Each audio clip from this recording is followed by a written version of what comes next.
Alors, on va commencer par présenter un petit peu d'abord et des remerciements, donc des remerciements à Quentin Leplat qui me fait le plaisir de pouvoir présenter le fruit des recherches que je fais là. Et puis les remerciements aussi au public qui s'intéresse de près ou de loin aux sciences ou à l'histoire ou à l'archéologie.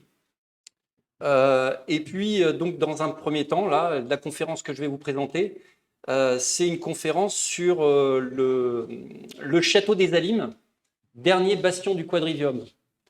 Donc, on va peut-être juste définir un petit peu les mots. Bastion, un ouvrage de fortification faisant saillie sur l'enceinte d'une place forte.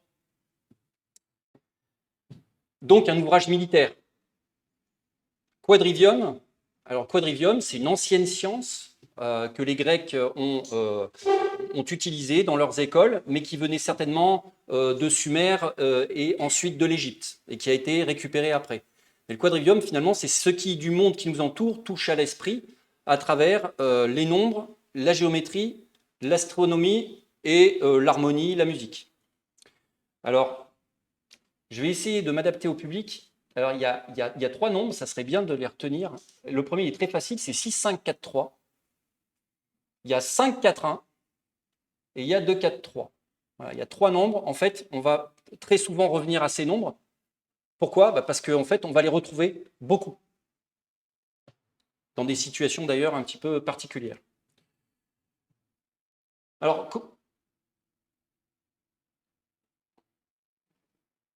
comment je me suis intéressé à tout ça ? Eh bien, tout simplement, j'habite à Ambérieu-en-Bugey, dans l'Ain. Et à Ambérieu-en-Bugey, dans l'Ain, il y a énormément d'œuvres qui vont avoir des formes géométriques particulières. Ne serait-ce que les axes de communication. Alors, je n'ai pas mis la photo là. Les axes de communication, ça forme un triangle. Voilà, un triangle orienté à peu près vers le sud-est, donc en vue aérienne. Bon, là, je suis dans un lycée, le lycée professionnel à Ambérieu. Il y a une pyramide avec un soleil.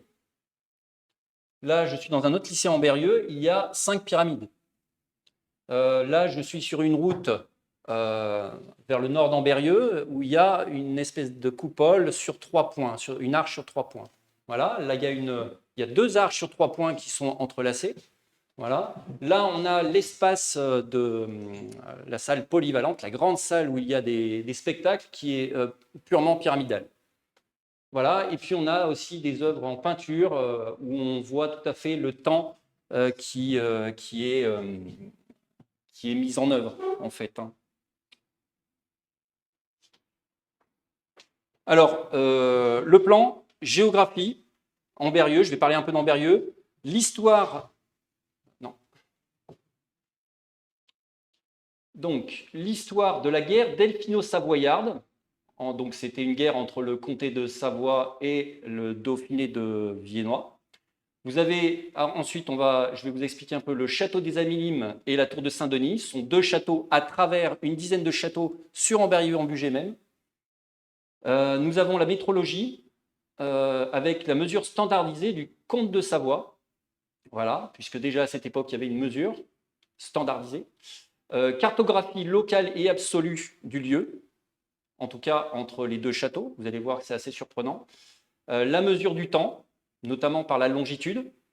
Les origines probables de l'axe. Alors, vous voyez, ici, vous avez la tour de Saint-Denis et ici le château des Alimes. Donc, il y a un axe entre les deux. Et on va voir un peu d'où ça peut venir, d'où cela peut venir. L'astronomie, eh bien, le nombre jusque dans la structure, vous allez voir. Et puis, on va parler un peu de mythologie aussi, pour finir par j'espère, une belle histoire.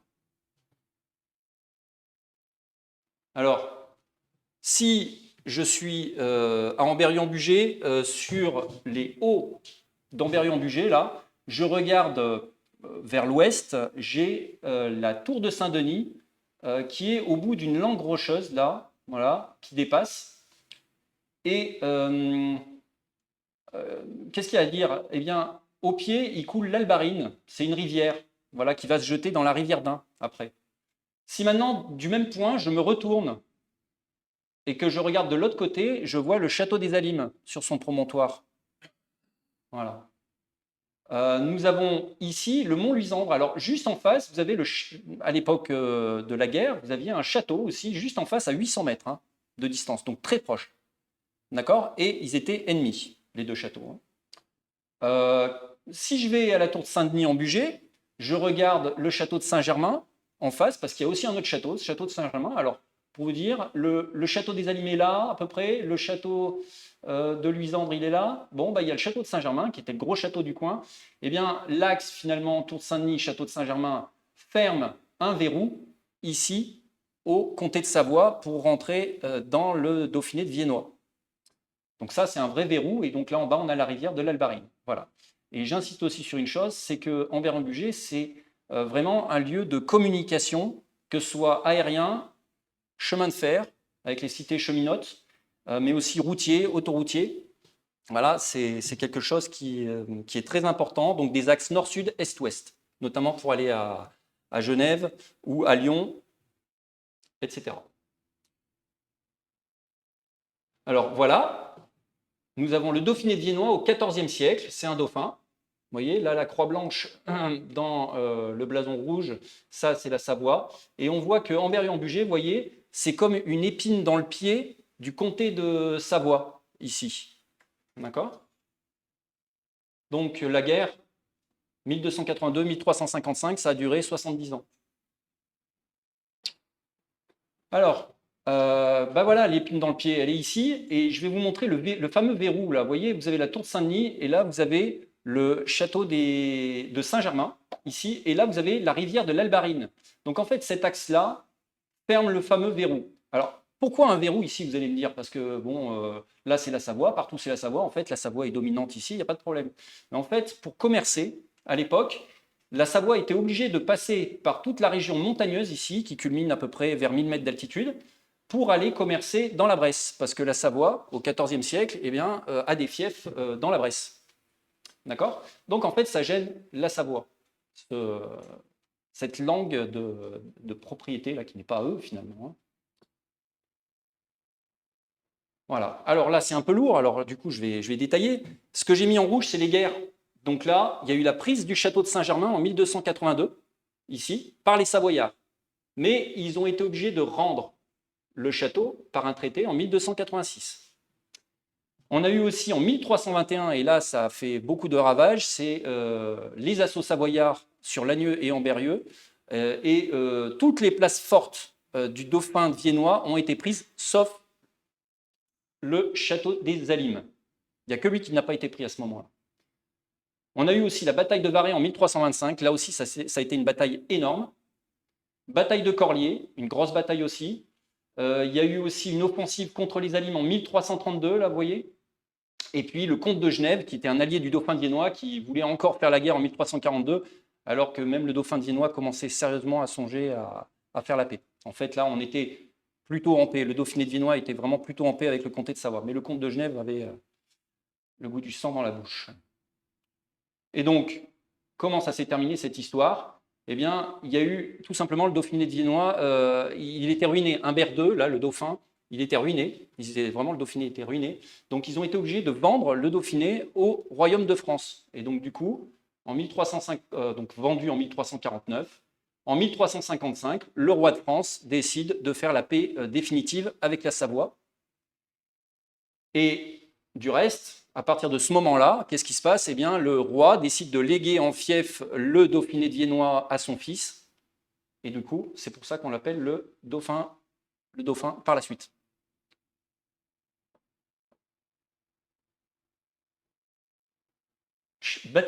Bâti, château des Alimes, bâti de Saint-Denis sont là. Là, vous avez château de Saint-Germain, là, vous avez la bâtie de Luisandre. Bâtie de Luisandre, je rappelle, c'est celle qui est à 800 mètres du château des Alimes, pile en face. Alors, ce qui nous intéresse, c'est ces deux châteaux, en fait, aujourd'hui, vraiment, parce que le reste, il y aurait beaucoup de choses à dire aussi, mais on va regarder juste cet axe-là. Ce qu'on voit, c'est que les châteaux, ils ont été de terre et de bois, ils ont été de pierre aussi, en tant que bâtis, ce qu'on appelle une bâtie, dans le coin, et c'est des bâtis de pierre. Ça a un rôle militaire. Et enfin, là, quand j'ai mis ce petit logo, là, c'est la châtellenie, donc c'est-à-dire qu'il y a des prérogatives de justice fiscale et militaire aussi. Donc du coup, on regarde le château des Alimes, eh bien, on voit que c'était de terre et de bois à partir de 1305. En 1312, ils ont reconstruit le château en pierre, parce qu'il avait été détruit par le comté de Savoie. Et après, ça a acquis le rang donc, de châtellenie. Voilà, et ça a basculé en 1334 à la Savoie par un traité. Voilà, parce que cette époque, donc en 1334, ils ont échangé. Donc vous prenez les Alimes, et puis nous, on va prendre Montluel, par exemple. Voilà. Ça se passait comme ça. Donc, pour la tour de Saint-Denis, ben, c'est un petit peu la même chose, sauf qu'elle n'a jamais vraiment été au rang de châtellenie, a priori. Enfin, on n'en sait rien. Peut-être avant, peut-être ici. Voilà. Mais donc là, j'ai entouré vraiment en gros et en gras ici. On ne sait pas ce qu'il y avait en dessous de ces châteaux avant. Voilà. Et ça, c'est important pour la suite. Alors, le XIVe siècle, qu'est-ce que c'est? Alors, le XIVe siècle, c'est le début du petit âge glaciaire. Et là, c'est une vraie plaie au XIVe siècle, parce qu'en 1315, par exemple, il y a eu tellement de pluie et de froid qu'ils avaient pu faire que 50% de récolte dans toute la France. Donc, c'est vraiment une vraie plaie, ça. Vous avez eu aussi la guerre de 100 ans. Donc, c'est la guerre contre les Anglais qui débute en 1337. Et vous avez la peste noire en Berrieux, 1348. Donc là, ça décimait entre un tiers et la moitié de la population. Donc, il fallait voir un petit peu les dégâts. Donc, c'est un siècle où, à part ça, on pouvait mourir de la guerre aussi, si on voulait. Alors, on avait le choix. Alors, autre chose en vert, là, que j'ai mis, qui me semble assez important, c'est que Clément V a été couronné à Lyon, donc vraiment pas loin du Dauphiné viennois. Philippe le Bel, persécuté templier, et Clément V, je rappelle, c'est le premier pape qui ne siège pas à Rome. Et Clément V, dissolution de l'ordre des Templiers au concile de Vienne, dans le Dauphiné de viennois, en 1312. Et 1312, c'est tout à fait la construction du château des Alimes dont on parle. C'est contemporain. Et puis, il y a eu aussi une petite croisade contre les Turcs du dauphin Humbert II, mais c'est anecdotique. Ce qui est moins anecdotique, c'est que le XIVe, c'est pas que des plaies, c'est aussi le siècle de la quantification. Ça va peut-être plaire à certains d'ailleurs. Quantification de la mesure et d'avancées technologiques remarquables. Donc il y a cet auteur-là, Alfred Crosby, dans La mesure de la réalité en 1997, qui a mis ça en évidence. Et il cite notamment des progrès réalisés en architecture, en cartographie et en navigation, notamment avec des outils comme le compas, les astrolabes, les sextants. Et il y a eu tellement d'avancées technologiques, c'est qu'à la fin du XIVe siècle, eh bien, bon nombre de beffrois ou d'églises étaient en mesure d'indiquer l'heure aux gens, à la population. Ça, c'est pas négligeable de pouvoir mesurer le temps. Alors maintenant, intéressons-nous au château. La tour de Saint-Denis, d'abord, elle a le statut de bâti, et c'est la bâtie du pont de Chauxon. Pont de Chauxon, parce que tout simplement, en bas, ici, on a l'Albarine, une rivière. Au-dessus, il y a un pont. Et ce pont, en fait, ça forme une ligne droite de 7 km qui part vers le nord. Et c'était une ancienne voie romaine. Voilà. Donc, Chauxon, chaussée. Et cette bâtie-là, regardez bien, elle est posée sur un molar. Alors, un molar, on appelle, dans le Dauphiné, on appelle un molar, finalement, c'est de la terre qui a été mise comme ça, entassée, entassée, entassée, avec des galets. Ils ont terrassé pour poser ensuite la tour. C'est-à-dire qu'ils ont mis à niveau, ils ont mis de niveau la tour de Saint-Denis. Donc ça, c'est la chose importante à retenir. Maintenant, nous avons le château des Alimes. Alors, le château des Alimes, ou devrais-je dire l'œuvre des Alimes?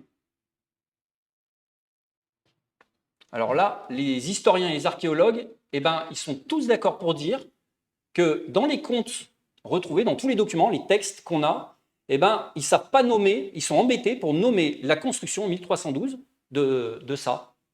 Ils ne savent pas dire si c'est un château, une bâtie. Donc du coup, ils l'appellent l'œuvre des Alimes, opéra.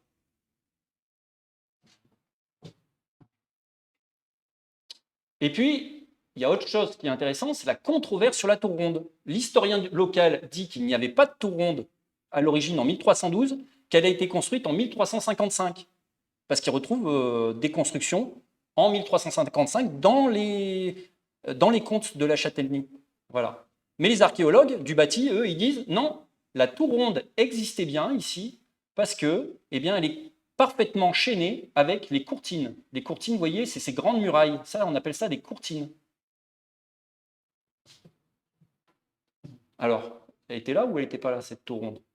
1355, c'est bien après la guerre. Donc, ils auraient construit une tour ronde après la guerre. D'autant plus que là, c'est l'entrée. Donc, point d'interrogation, en fait.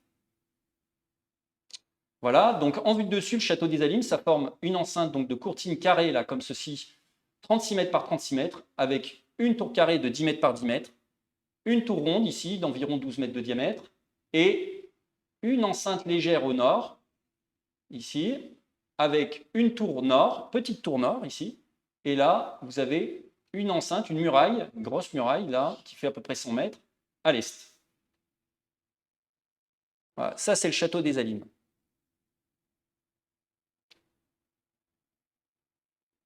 Alors maintenant, on peut regarder la métrologie, parce qu'en fait, il y a déjà quelque chose qui a été fait en métrologie dans le coin. Donc c'est cette hauteur-là, la mesure standardisée des toises de construction dans les châteaux forts du comté de Savoie. Donc je me suis dit, on va regarder là-dedans, parce que ça peut être intéressant pour les recherches qu'il y a à mener sur ce sujet, en fait, hein, tout simplement.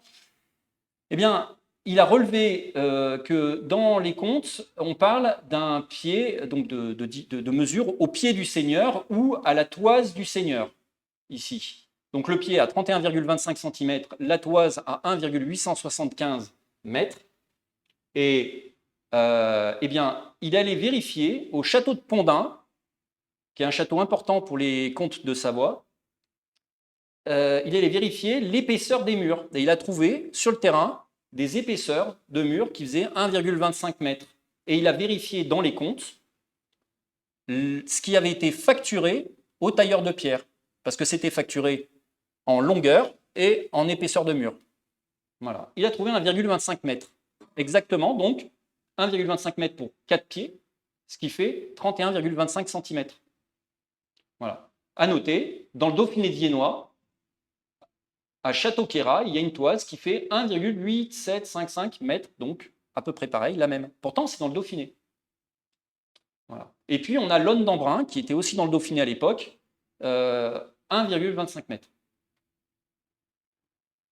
C'est tout à fait prémétrique, ça, quand même. Alors, voilà comment ça se présente un compte. Ici, nous avons le château de Luisandre, qui est à 800 mètres du château des Alimes. Vous avez le latin à gauche, et à droite, eh bien, la traduction par les historiens. Vous voyez que le châtelain, il paya à Pierre Roux, tailleur de pierre, pour 100 toises de pierre de la grosseur de 4 pieds. De 4 pieds. Donc, en fait, l'épaisseur de 4 pieds, comme à Pondin, c'est une mesure standard. Puis, vous avez aussi la hauteur. Alors, la hauteur, c'est 2,5 toises. Et puis des fois, ils mettaient deux fois 2,5 toises. Donc ça, c'était standard. C'est un standard qu'ils utilisaient facilement, très souvent. Alors, il insiste, cet auteur, aucun étalon retrouvé, ni aucun témoignage de ces étalons dans les archives. C'est vrai que ça serait bien si on avait un étalon. On a des étalons sumériens de moins 3000, mais on n'a pas d'étalons là du Moyen-Âge à cet endroit-là. Dommage. Seule mesure retrouvée, donc des toises des pieds facturées dans les comptes. Que vous avez vu qu'avant, Pierre Roux, il a été payé pour 100 toises et 4 pieds de longueur.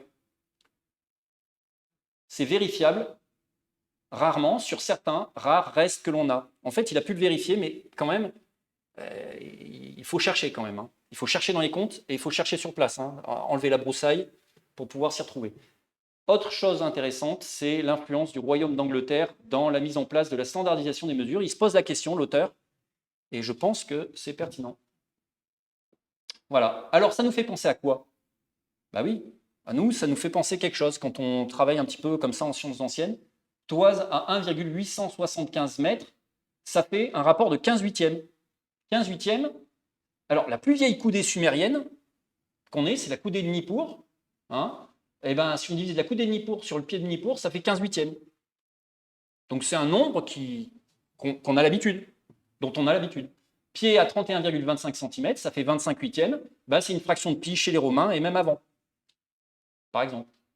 Alors, moi j'ai trouvé intéressant cette façon-là de se représenter les choses. À la Révolution, donc à la fin du 18e, eh bien, on a défini le mètre comme le quart du 10 millionième du méridien terrestre. Le méridien, c'est donc ce qui passe par le nord et le sud. Là, c'est la longueur qui passe par le nord et par le sud de la Terre. Voilà, le quart du 10 millionième terrestre, ça fait 1 mètre. Donc en fait, on pourrait le mettre sous cette forme, 2 puissance 2 fois le mètre, et puis on rajoute des zéros. Si je voulais parler en pieds de Savoie, je dirais 2 puissance 7 pieds de Savoie et je rajoute des zéros. Donc, ce que je voulais mettre en évidence, c'est qu'on a le même système de pensée, là, vous voyez. Et c'est assez précis, hein, c'est précis. Voilà. Donc maintenant, nous allons nous intéresser à la cartographie. Cartographie de ces deux châteaux qui forment un axe.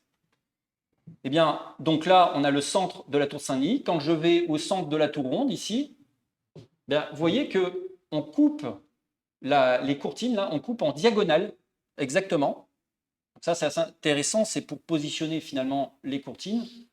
On peut imaginer que ça n'a pas été fait n'importe comment, déjà, de par le fait qu'on a une orientation, mais ça ne suffit pas. Par contre, quand je regarde à la tour de Saint-Denis, quand je me mets à la tour de Saint-Denis, je regarde le château des Alimes, j'ouvre un angle de 65,7 degrés. Or, pour aller jusqu'à la tour ronde au bout, j'ai 6542 mètres. Et en altitude, 659 mètres. Et le diamètre intérieur fait environ 6,57 mètres.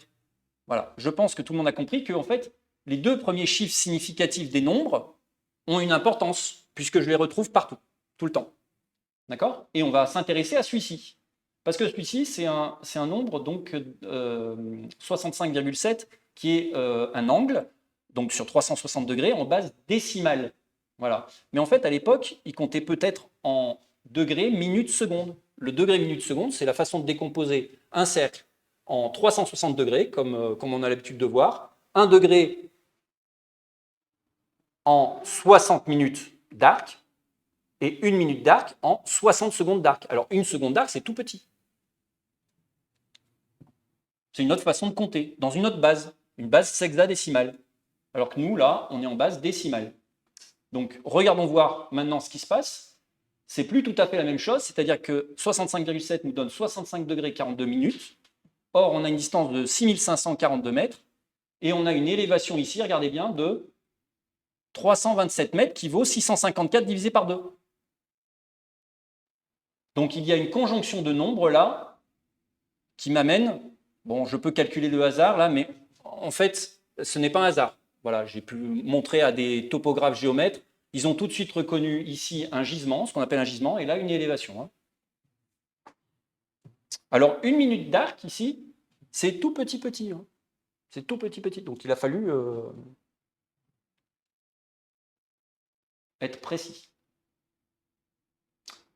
Bon, donc du coup, ce que je viens de vous montrer indique que le château des Alimes a été placé en fonction de la tour de Saint-Denis. Je me mets à la tour de Saint-Denis, je connais le nombre, j'ouvre un angle dont je connais le nombre, je fais une distance dont je connais le nombre, et enfin, je m'élève et je connais le nombre, puisque c'est le même.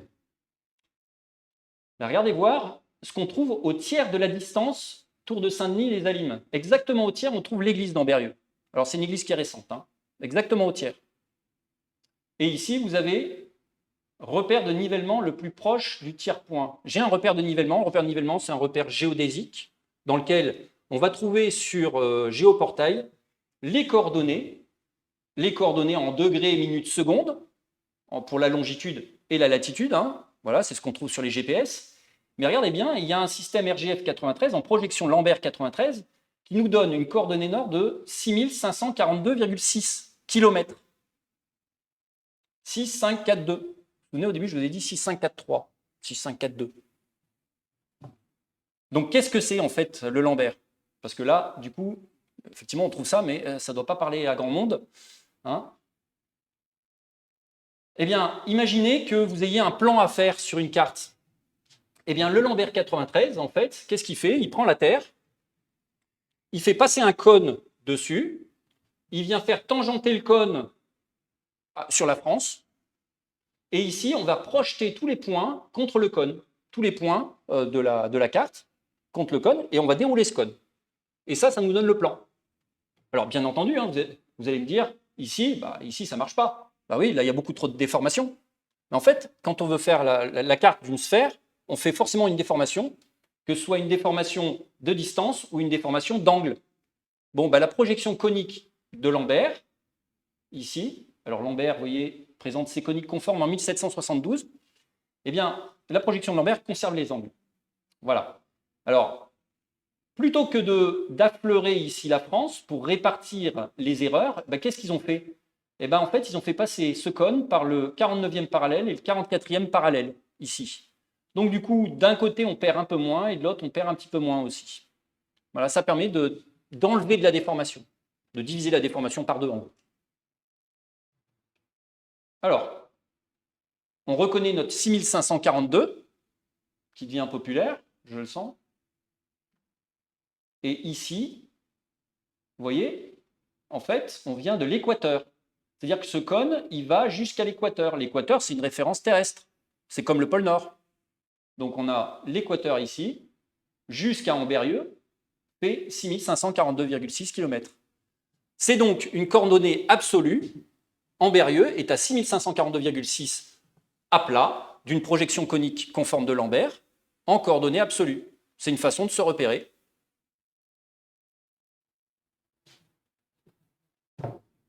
Donc le voilà, donc là j'ai fait la France, là, comme ceci. Donc là vous avez les coordonnées en Lambert, en noir. Et là, en degrés, minutes, secondes, ça c'est les coordonnées voilà, angulaires. Alors, le Lambert, il est utilisé dès la Première Guerre mondiale. On le retrouve actuellement sur les cartes IGN et sur le Michelin. C'est-à-dire qu'en France, c'est la meilleure projection qu'on ait, donc on utilise celle-là. Et du coup, se pose quand même une question. Et là, je suis obligé de lire. Lambert repose sur le réseau géodésique français RGF 93. Ça veut dire, réseau géodésique, ça veut dire qu'on a placé des points à tout un tas d'endroits et qu'on a les coordonnées, toutes les coordonnées, mais aussi les altitudes.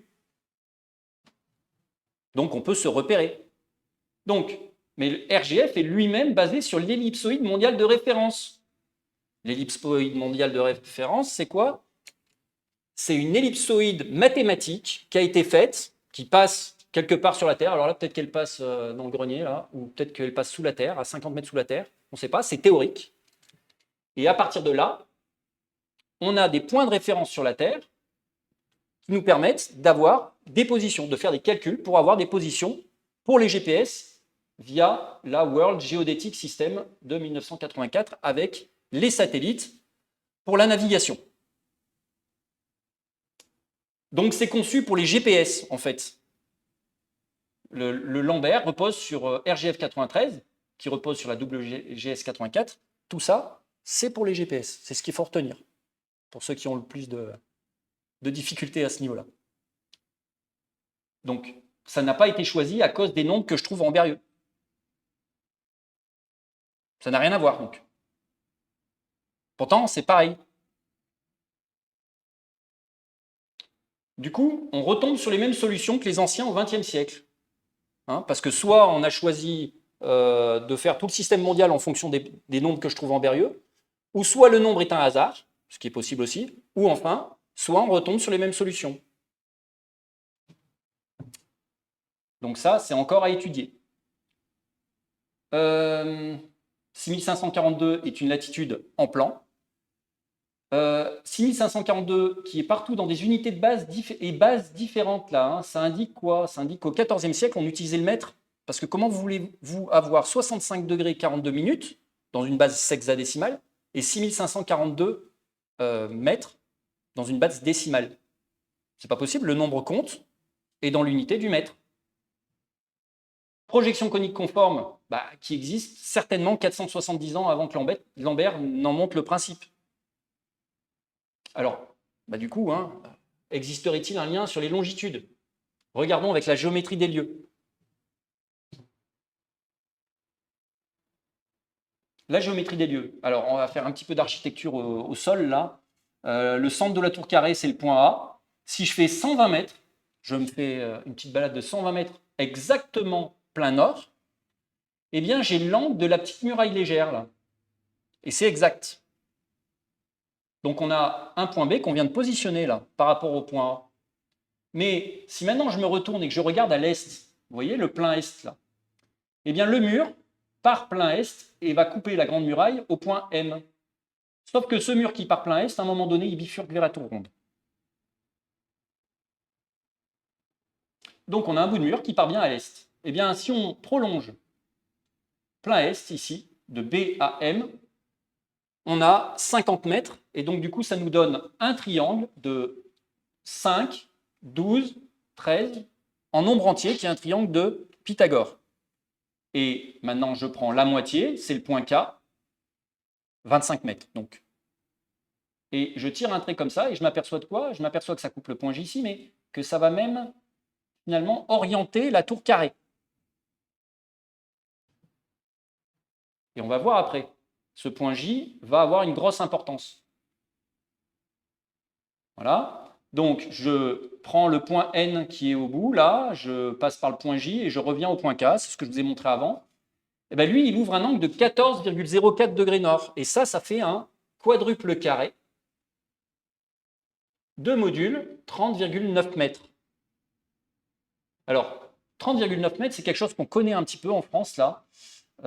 Sur ce site-là, j'ai trouvé la seconde d'arc. C'est une distance. Alors là, pour ceux qui sont moins à l'aise avec la cartographie, la seconde d'arc, c'est une distance, finalement, pour quand on fait une seconde d'angle de méridien. Et ça fait 30,875 mètres. On se retrouve très proche de 30,9, d'autant plus que moi, la marge d'erreur que j'ai là, il fait penser. Autre chose de remarquable, c'est qu'on va retrouver notre 6, 5, 4, 3. Alors là, j'ai mis 6, 5, 4, 4. Comme le carré de côté cette valeur, eh bien, la diagonale fait 3 fois 30,85 mètres, géométriquement. Et puis notre remarque, j'identifie ça aussi au pied grec, qui fait 30,87 cm. C'est le même code numérique. Voilà. C'est une simple identification, il n'y a rien à retenir là, mais voilà. Hein, donc ça, c'est une mesure de la Terre, en fait. Alors le point J, je vous ai dit, il était important, le point J, c'est le coin ici du château. Ben, quand je suis dans le coin, que je regarde, regardez voir le mur là. On a habillé, en partant du point J, la muraille. On a utilisé un dispositif qui permet de créer ce mur-là depuis le point J jusqu'au point B. Alors que depuis le point A, je rappelle que c'est 120 mètres plein nord. Il est important ce point J, je crois. Donc je repars du point J. Et maintenant, je veux chercher à placer la tour ronde. Bah oui, on ne l'a pas placée encore, la tour ronde. Je la place, j'ai 24,42 degrés nord. Bah ça, c'est un plan modulaire carré de 5 par 11. 5 par 11, donc il y a 119 mètres d'un côté, il y a cette valeur-là de l'autre côté, mais en fait, ce qui est important, regardez bien, c'est que en fait, ce côté-là fait 54,09 mètres. Voilà ce qu'il faut retenir, en fait, tout simplement. Ça n'a pas été positionné au hasard parce que c'est très précis.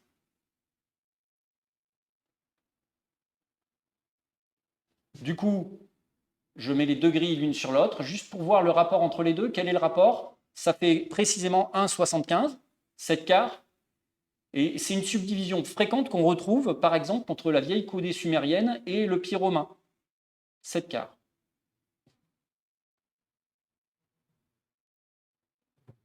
Ah, il y a eu un petit bug.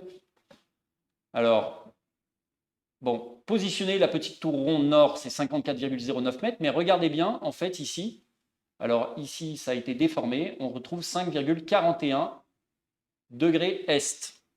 Donc, on retrouve la longitude, ici, qui finalement nous est indiquée par ce côté du plan modulaire carré. Vous voyez, 54,09, 5,41. Ça, c'est précis, hein. C'est très précis. C'est pas banal.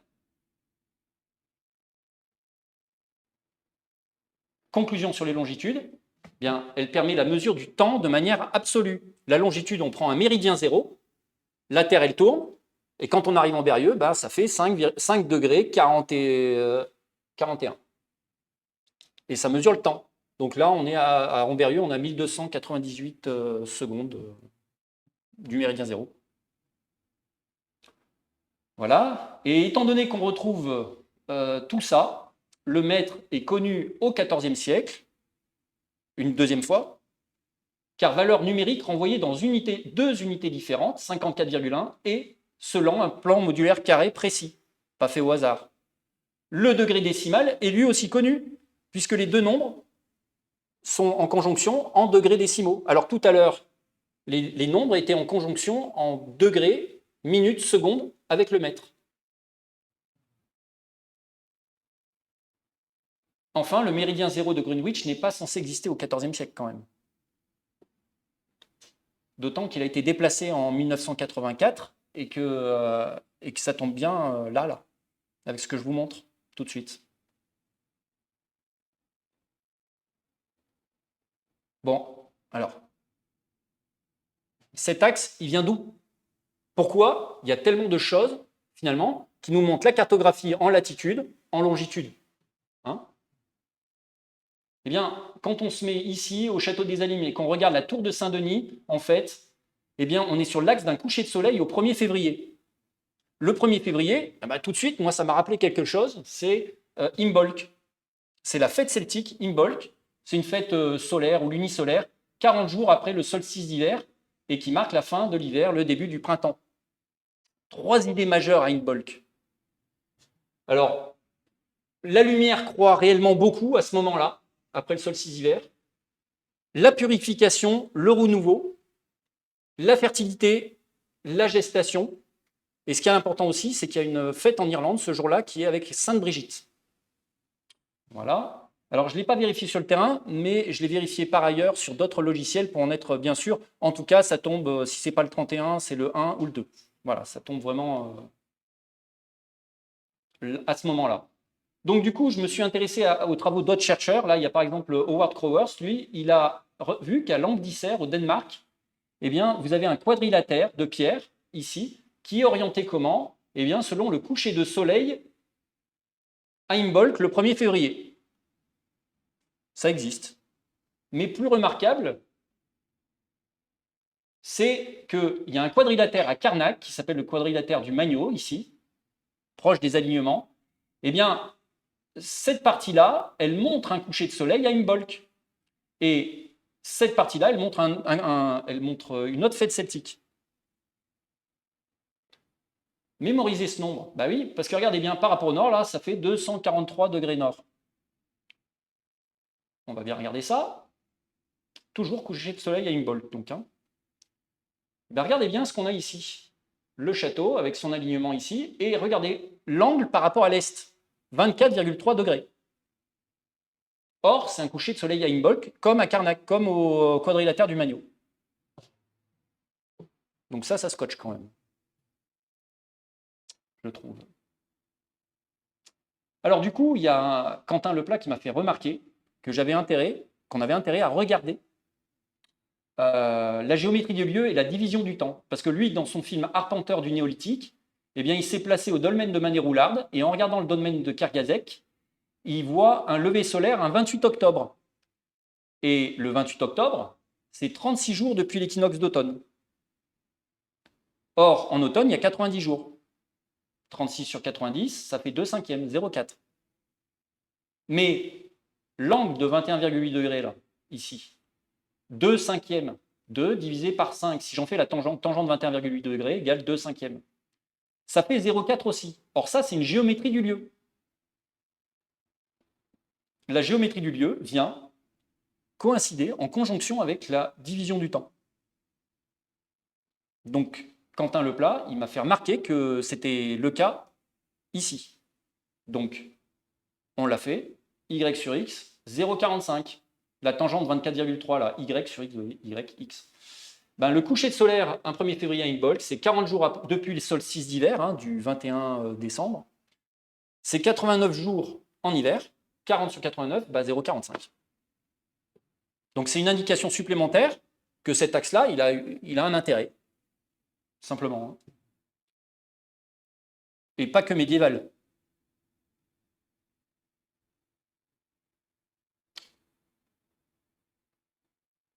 Autre possibilité, eh bien, on va regarder en 1300, on va planter un gnomon. Si je plante un gnomon, je regarde l'ombre projetée un 1er février. ben regardez bien, ça tombe pas loin de 2 mètres. Mais pas loin de 2 mètres, c'est pas satisfaisant. C'est pas significatif. Ça peut mettre à la puce à l'oreille, mais c'est pas significatif. Nous, on cherche la précision. Pour enlever le hasard, en fait, on cherche la précision, tout simplement. Eh bien, si je regarde un solstice d'hiver avec un gnomon de 1,875 mètres, en 1300 toujours, eh bien, j'ai une onde portée, et là, cette fois-ci, c'est très précis, de 5 mètres, exactement. Donc là, ça me met peut-être un petit peu la puce à l'oreille, mais par contre, ça clairement, là, ça m'amène à quelque chose de clair. Là, hein. Je vais chercher quand est-ce que ça peut tomber à 2 mètres. Mais quand, ça veut dire la date. Mais pourquoi ça varierait? Pourquoi cette valeur-là, elle varierait tous les ans? Pourquoi elle varierait tous les ans, cette date-là, au 1er février? Tout simplement parce que la Terre, elle a un axe, comme ça, qui exerce un mouvement de nutation entre 22 et 24,5 degrés. Là, on en est à 23,4. Et que donc, du coup, en fonction de cet angle-là, au cours des centaines et des milliers d'années, eh ben, ça compte pour avoir donc la valeur. Donc, ce que je vais faire, simplement, je vais remonter les années pour revenir à un angle de nutation qui m'amène à 2 mètres. Donc là, clairement, il n'y a rien de miraculeux, je vais y arriver. Hein, donc, vous allez voir. Voilà. Bon, j'y arrive, sans problème. C'est moins 1900. Ah, ça, c'est intéressant. Moins 1900. Et du coup, je me place au solstice d'hiver en moins 1900, alors qu'avant, j'étais au 1er février. Donc, au 1er février, il y a 2 mètres, mais en moins 1900, il y a un gnomon de 1 mètre, donc toujours. L'ombre projetée fait 2,727 mètres. Vous voyez? 2,727 mètres, regardez bien, c'est un multiple parfait par 2400 de 6,5,4,5, 6,5,4,3, si, voilà, si vous voulez. C'est quand même, ça reste très très précis, ça. Hein. D'accord? Voilà. Autre remarque, c'est que 2,727, c'est une combinaison de nombres qui se retrouve dans le rapport Terre-Lune, 3 sur 11. Donc tout ça, c'est à prendre en compte.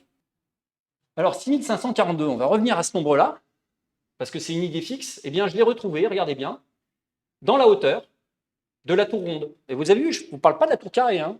On pourrait en parler, hein, mais je n'aurai pas le temps. 6,56 x 3. Alors, vous allez me dire, ouais, c'est pas 6,54. Hein.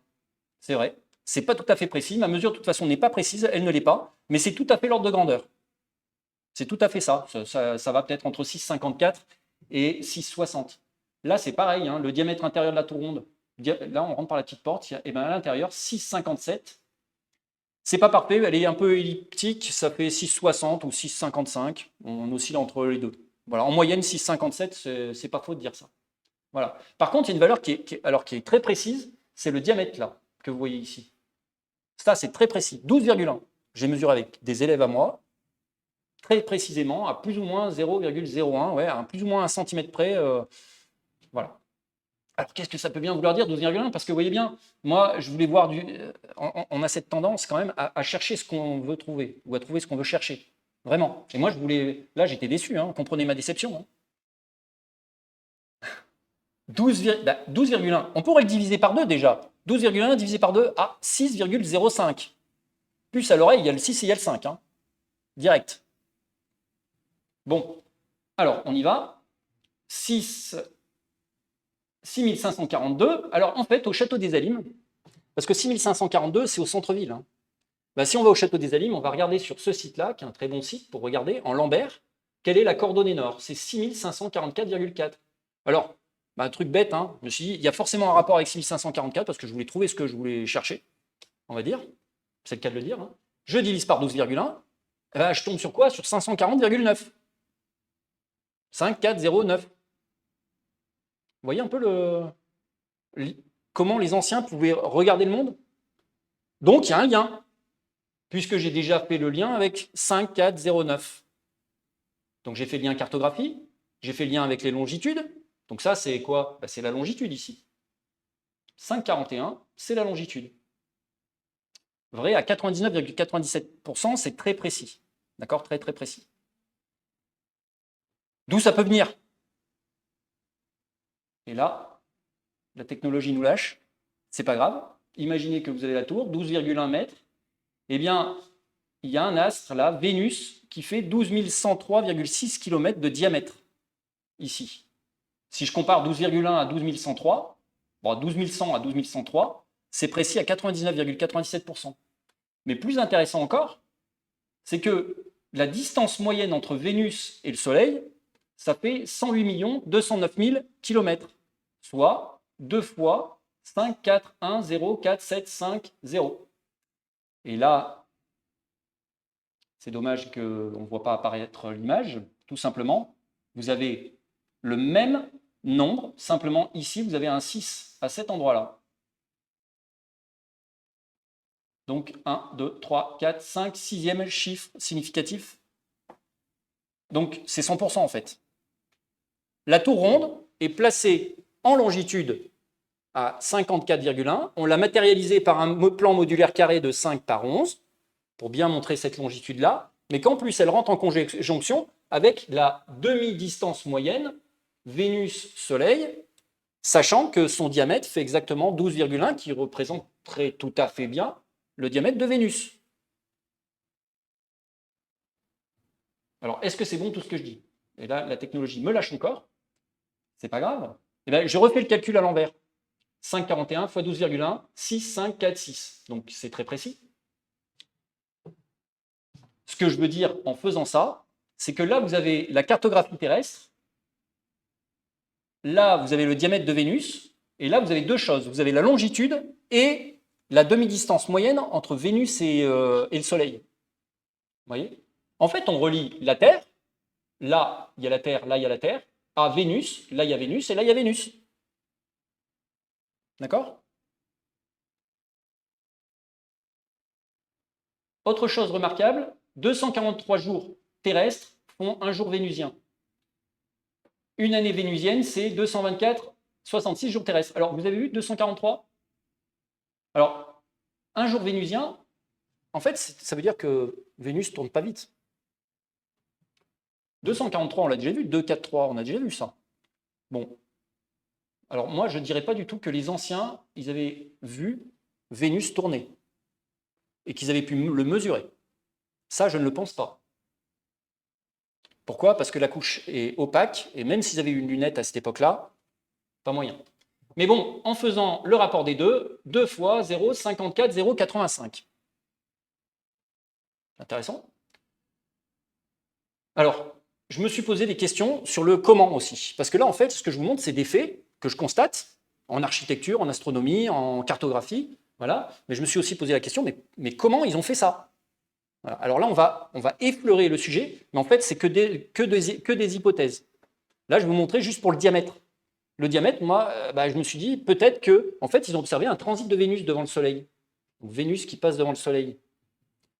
Bon, encore faut-il qu'ils aient eu une lunette, un filtre aussi pour ne pas se griller les yeux.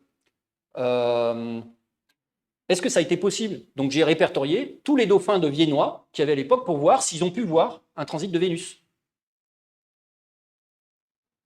Le transit de Vénus, comment ça marche?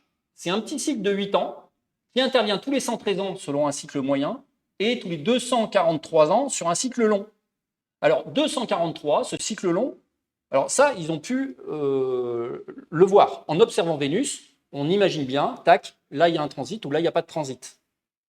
Mais il faut effectivement faire ça sur des générations et se transmettre le savoir sur des générations. Donc moi, 243, je le vois bien comme ça, pas sur la rotation de 243 jours terrestres pour faire un jour vénusien.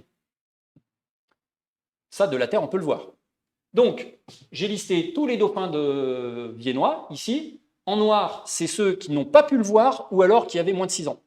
Voilà, en noir. Donc, vous voyez que ce n'est pas évident de voir un transit de Vénus. Lui, dauphin de France Charles VI, il a pu le voir une fois. Lui, une fois, Guigues 5. Mais lui, il a pu le voir 2 fois, dans la pleine force de l'âge.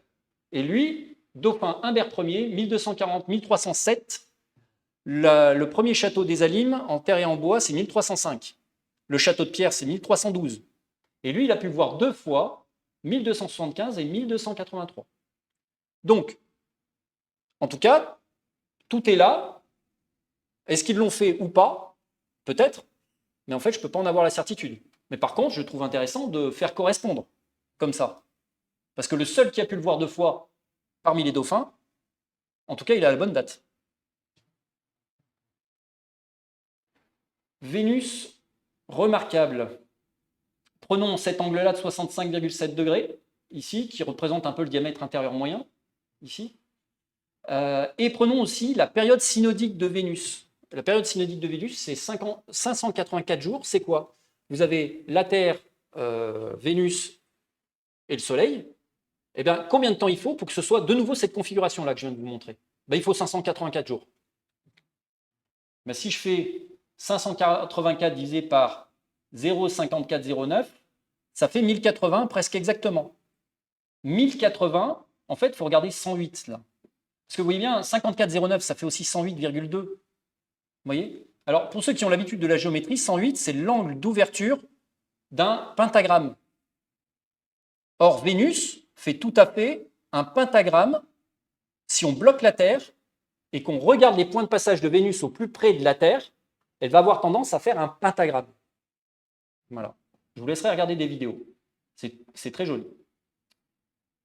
Donc, retrouver un 108 exact, c'est encore intéressant. En gros, vous voyez, il y a un 54, donc c'est un 108 divisé par 2 fois un 108. Donc les nombres sont vraiment redondants. C'est vraiment... Et puis 657 sur 584, c'est 9 huitièmes.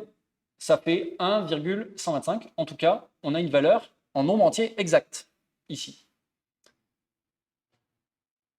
Voilà. Donc, un petit résumé. J'estime que je démontre que Vénus est encodée, ici, dans l'axe ambivolkios, avec un angle de 24,3 degrés.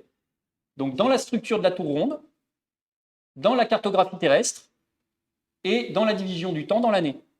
Donc, j'ai rappelé tous les chiffres ici. Je ne vais pas refaire la synthèse, mais simplement, c'est assez incroyable que les nombres rappellent la même planète. Je ne peux pas le faire avec les autres planètes. C'est pour ça que je prends Vénus, parce que les autres planètes, ça ne marche pas. Et que Vénus, tous les nombres marchent, ce n'est pas un nombre qui marche. Alors, il va falloir regarder maintenant la mythologie pour en avoir le cœur net. La mythologie ou les traces archéologiques ou historiques pour voir si on n'arriverait pas à retrouver quelque chose de tout ça. Alors, sur le territoire d'Ambérieux, Ambivolkios, donc Imbolc, un 1er février, c'est ici, et c'est au plein cœur du territoire celtique. Voilà. Et les Celtes, c'était un peuple donc d'Europe occidentale, il y a entre moins 1000 et 500 environ après Jésus-Christ, qui ont une unité culturelle commune, des langues similaires. L'origine, on ne sait pas trop, exactement. Par contre, lien avec les Grecs, et ça, on en est sûr. Il y a des liens commerciaux, politiques, philosophiques. Donc, il y avait même des druides qui venaient se former à Marseille, notamment, puisque c'était phénicien à un moment donné. Pendant longtemps, même. Traces celtes à Ambérieux. Sinon, j'ai des traces celtes à Ambérieux, mais finalement, comme beaucoup d'endroits, donc il n'y a pas de miracle, là. Alors, que peut-on étudier des Celtes? En archéologie, par exemple, les tombes sous tumuli, de période Hallstatt ou l'Athènes. Donc, il y a des armes, des vaches, des bijoux, des épitaphes, donc des signes, des symboles. Mais il n'y a pas de texte, les Celtes n'écrivaient pas. Donc, on ne sait trop rien. Venant d'eux, on ne sait trop rien. Mais par contre, il y a des textes grecs qui en parlent. Notamment Posidonios, vers 100 avant Jésus-Christ, c'est de lui qu'on sait qu'il y avait des liens avec Marseille, notamment. Et il se trouve qu'Ambérieux, c'est tout à fait dans la vallée du Rhône. Voilà. Sites funéraires. Alors, sinon, on peut étudier aussi les sites funéraires du 1er au 2e siècle de notre ère. Pourquoi? Parce que tout simplement, après la conquête de la Gaule par l'Empire romain, tout simplement, comment dire, les Celtes ont cherché progressivement à prendre certaines techniques et certains éléments de la culture romaine pour faire des objets, des dieux, des déesses, des objets, des statuettes, et ils en ont eu besoin, ils ont besoin de le faire. Et même un peu d'industrialiser cette pratique. Voilà. On a aussi des textes mythologiques et récits mythologiques venant des moines irlandais, des Gallois, ou alors par des Romains vers 300 à peu près. Alors, dans les traces d'archéologie, les déesses mères, alors les déesses mères, les archéologues parlent aussi de Vénus. Alors ça, c'est peut-être impropre, hein. On n'en sait encore rien. Mais il parle de Vénus. Lapidaire. Un lapidaire, c'est par exemple ça. Voilà. Donc on va venir sculpter ici 3 déesses mères, dont une tient une corbeille de fruits en signe de fertilité. Et elles ont des coiffes rondes, ici, ou alors des diadèmes. Voilà ce qu'on trouve au 1er siècle ou 2e siècle après Jésus-Christ. Hein, donc ça représente souvent la fertilité. Parfois, il y a une mère à l'enfant. On retrouve aussi ce genre de figurines, c'est les Vénus againes. Et donc elle, c'est une Vénus de terre cuite blanche, moulée. On l'a retrouvée en Eure-et-Loire, mais on en retrouve surtout en Bretagne, de ces déesses, de ces Vénus againes, si vous voulez. Divinité cosmique, selon cette chercheuse-là, Fabienne Dugast, et décor géométrique. Regardez, il y a des cercles concentriques de partout. Alors, du coup, maintenant, je vais m'intéresser plutôt à la mythologie. Puisque là, on vient de faire l'archéologie, hein, on vient de brosser un peu ce qu'on a sur l'archéologie. En fait, Sainte Brigitte est fêtée en Irlande en même temps qu'Imbolc. Or, on a des textes mythologiques qui en parlent aussi de ça. Et donc, cette Sainte Brigitte a été reprise de la Brigitte des Celtes. Et Brigitte des Celtes, c'est la déesse suprême, mais après Dana. Et parfois, ils sont même confondus. On ne sait pas trop. Dana, mère de l'attribut de Dana et des dieux. Fertilité, protection, maternité. Et la déesse celte Brigide, guerre, fertilité, art, magie, médecine. Voilà. C'est aussi une déesse de la terre-mère. Donc Brigitte, voilà, elle a ce rôle de la terre-mère, mais aussi de la protection, mais aussi de la fertilité. Une des origines possibles pour ce mot-là, Brigitte, éminente, très haute, hauteur, forteresse. Il y en a qui parlent d'aurore védique Bhrati, voilà, en Inde, une aurore de l'année. Et sinon on a Brigitte, mais on a Imbolc aussi à étudier. Imbolc, ambivoltios en fait, hein, fin du premier décan du Verseau. Le Verseau, regardez le symbole, c'est ça. Le Verseau, c'est l'eau qui coule, c'est l'eau qui jaillit, c'est l'eau qui descend du ciel. D'accord? Or, ambivoltios, c'est la fête où il y a la purification par le feu ou par l'eau. Et c'est une fête où on va poser des chandelles, par exemple.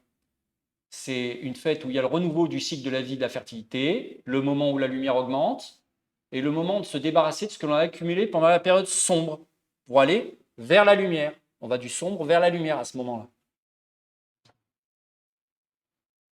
Alors, du coup, regardons voir un petit peu qu'est-ce qui pourrait correspondre à Brigitte. On va en Mésopotamie, moins 4000, eh bien, il y a Inanna, fertilité, amour, protection, guerre, sa planète c'est Vénus, c'est la sœur du dieu soleil, Utu. Ishtar, qui est un peu la descendante d'Inanna chez les Babyloniens, moins 2000. Amour, sexe, cette fois-ci. Hein. Guerre, Vénus, sœur du dieu soleil. Là, c'est intéressant parce que Brigitte, finalement, elle est celte, moins 1000 à 500. Art, science, médecine, fertilité, terre, mer. Protection, guerre. Planète, j'ai rien trouvé. Mère, épouse et sœur de Lugh, qui est chez les Celtes le dieu soleil. D'accord? Donc, c'est assez intéressant ça, hein, de pouvoir croiser comme ça.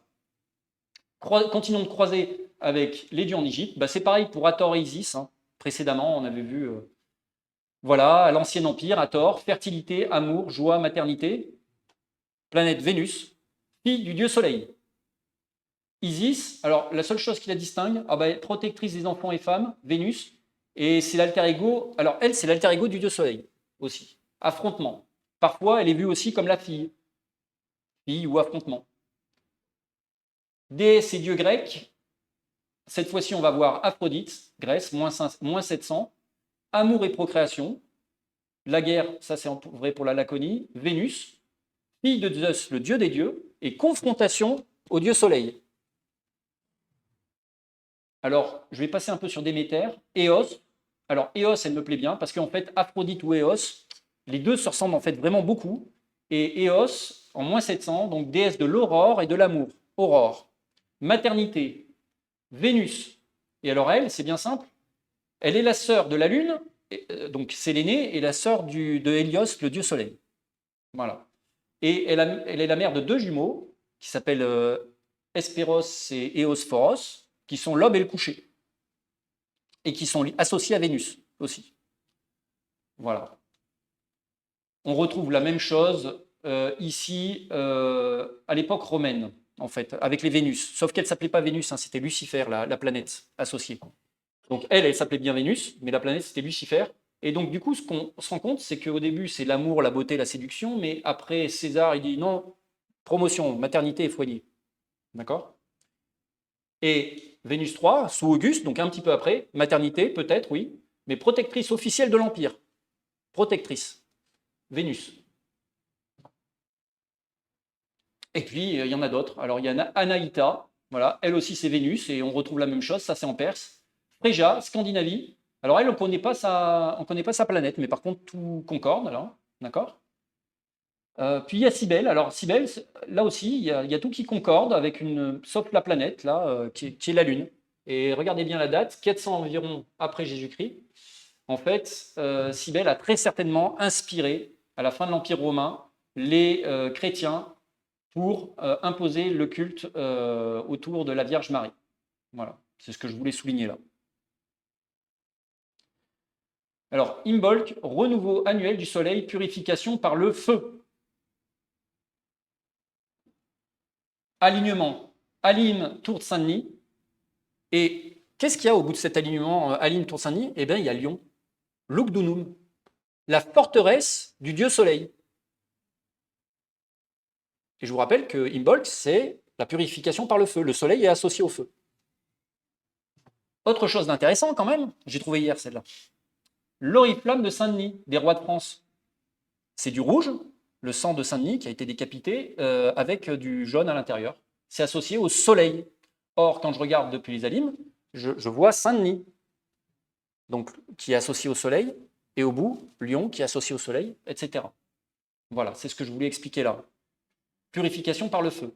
D'ailleurs, Imbolc tous les ans, Vénus n'est jamais trop loin du soleil en fait. D'accord? Bon, elle peut être peut-être à 30 degrés comme ça là. Par contre, la Lune, on peut l'avoir dans le dos. C'est-à-dire que la Lune ne correspond pas forcément avec Imbolc. Le Soleil, obligatoirement, à un moment donné. La Lune ne correspond pas forcément. Vénus est toujours près du Soleil.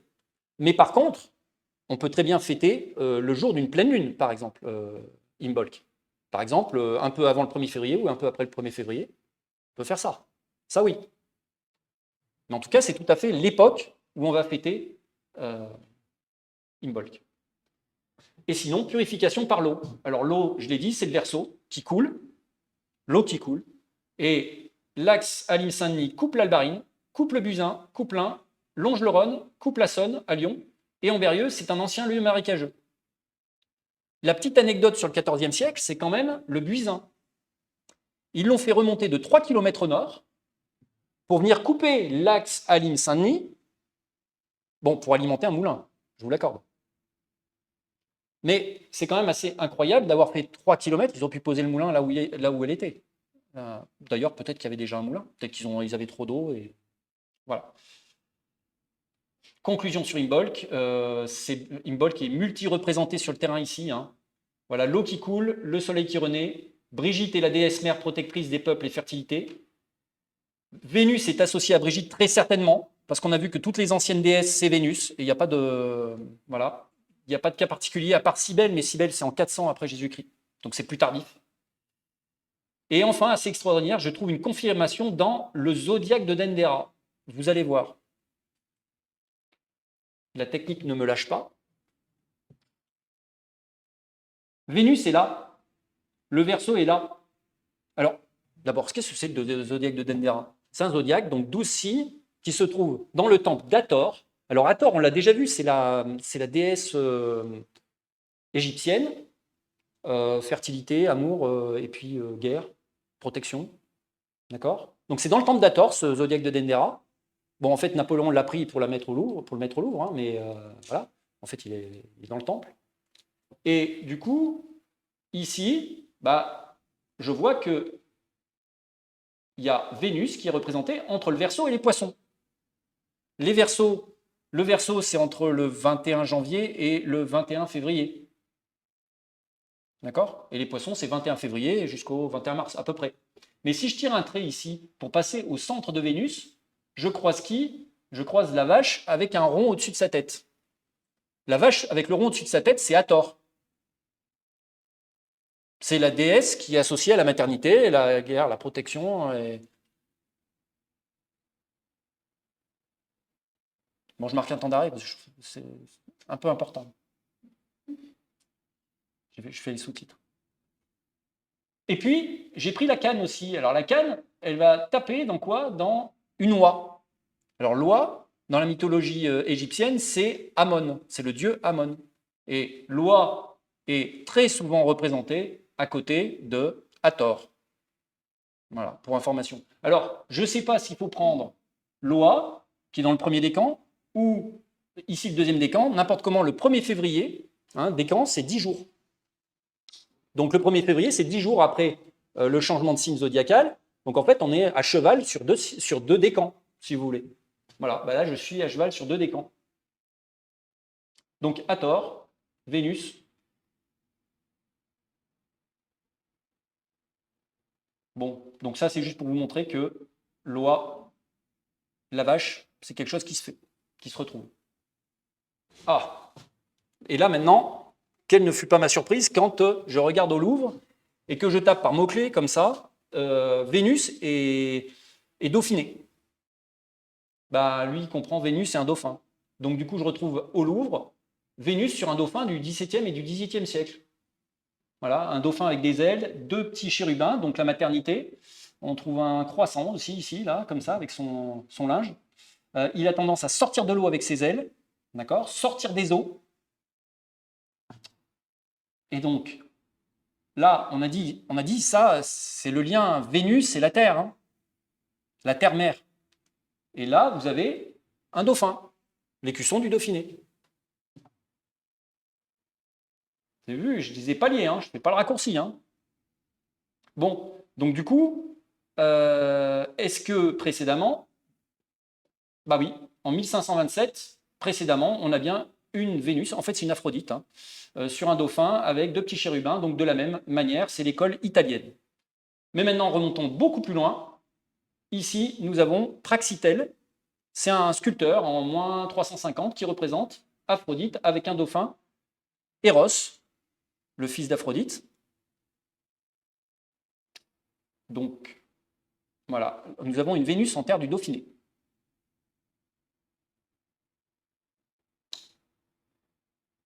Il se trouve qu'il y a... voilà, les artistes font souvent ressortir un dauphin. Voilà. Voilà. Alors, certainement, Vénus a inspiré le mythe des sirènes, parce qu'elle sort de l'eau. Dans la mythologie, Vénus sort de l'eau au commencement. Et du coup, j'ai regardé aussi pour le dauphin. Donc, on retrouve l'utérus, en fait. Il y a une racine delphus qui serait l'utérus. C'est un animal social. C'est chez les chrétiens le symbole de la résurrection, de la renaissance, du renouveau, d'une certaine manière. Chez les Grecs, il y a la bipolarité solaire et lunaire. Donc, une Vénus, une Aphrodite Vénus, serait montée sur un dauphin bipolaire, solaire et lunaire, comme ça, qui sort de l'ombre pour aller vers la lumière. Qu'est-ce qu'il y avait d'autre qui pouvait être intéressant? Voilà, chez les Celtes, le dauphin, c'est des créatures dignes d'honneur et c'est des rôles de protecteurs des eaux sacrées, vigiles des eaux. Vénus sur un dauphin, bah regardez, vous avez Vénus. Donc là, on était dans le Verseau, on passe dans le Poisson. Donc Vénus, le Poisson, Poisson, dauphin. Alors le dauphin, c'est pas un poisson, sauf que dans la mythologie, eh bien, il se trouve que Aphrodite, dans la mythologie, elle s'est transformée en poisson pour échapper à Typhon. Donc dans la mer, j'imagine. Donc dans l'eau, du Verseau. Les poissons, c'est le tiraillement incessant entre l'extérieur et l'intérieur. C'est vrai dans le monde manifesté, mais c'est vrai aussi dans l'âme des gens. C'est un océan de mystère. Et donc, du coup, là, plutôt vers la fin des recherches, j'ai regardé Wikipédia. État féodal. Alors, le Dauphiné, eh bien, le pays viennois prirent ce titre, usèrent d'un blason orné d'un dauphin qui les lie au royaume d'Arles, qui était un État féodal qui s'étendait de la Bourgogne à la Méditerranée et lié à des héritages mythologiques, gréco-latins, moralisés et adaptés à l'univers mental de la chrétienté médiévale. Je valide de A à Z ces dernières parties. Il manque quand même des héritages géométriques, mathématiques. cartographique, mythologique. Il y a une question d'héritage derrière tout ça. Je faisais référence aux images du début. J'ai regardé des liens entre vous savez, les petites pyramides qu'il y a dans le lycée, tout ça, etc. Ça peut être intéressant, mais en fait, si vous voulez, c'est comme quand on cherche les sources. Si je regarde dans des œuvres récentes, je peux trouver des indices, si vous voulez, mais en fait, c'est très, très déformé par le temps. Il vaut mieux revenir aux sources avec les savoirs donc grecs, égyptiens, et certainement qu'ils étaient sumériens avant. Donc tout ça, c'est transmis au travers d'un héritage. Voilà. Ce que je vais vous montrer, c'est une succession d'héritages mathématiques. Voilà. Alors, vous n'avez peut-être pas tout compris tout le temps, mais comment dire, je pense qu'il faut embrasser cette Vénus qui sort de l'eau. Je tiens à dire quand même que, si vous voulez, à Imbolc, en Bivolkios, vous regardez comme ça, le soleil se coucher par exemple, vous avez le feu au loin, vous avez la forteresse du feu avec Lyon, vous avez Saint-Denis qui est lié au feu, c'est la purification par le feu, mais que en fait, vous avez l'eau qui coule à nos pieds en Berrieux, vraiment de partout. C'est la purification par l'eau. Donc vous avez le feu et l'eau. À l'époque des Celtes, il y a 4 éléments qui sont importants. Hein. Donc le feu, l'eau, mais il y a aussi l'air et la terre. Alors les éléments de Vénus, eh ben, c'est l'air et la terre. On associe Vénus à l'air et à la terre. Clairement. Donc si vous mettez l'air, la terre, l'eau et le feu, vous avez les 4 éléments au moment où le soleil renaît, rejaillit, et où la vie reprend finalement son souffle en s'étant renfermée un peu sur elle-même, enterrée, en attendant que viennent de meilleurs jours.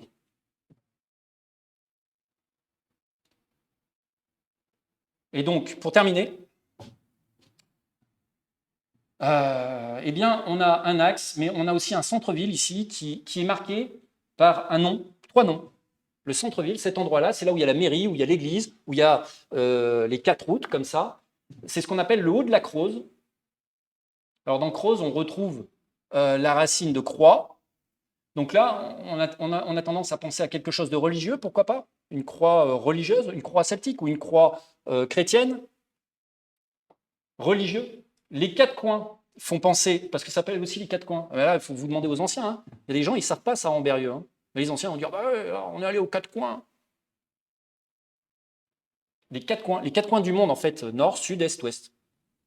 Et puis, il y a un autre nom qui s'appelle les 4 chemins. On appelle ça les 4 chemins. Alors, les 4 chemins, bah, c'est voies de communication, cartographie. D'accord? Donc là, j'ai la cartographie, là et là, la navigation, cartographie. Hein. On retrouve ça dans les noms. Alors, d'ailleurs, il y a une heureuse surprise encore, une bonne conjonction de choses, c'est que les 4 chemins, vous savez comment ça se dit en latin?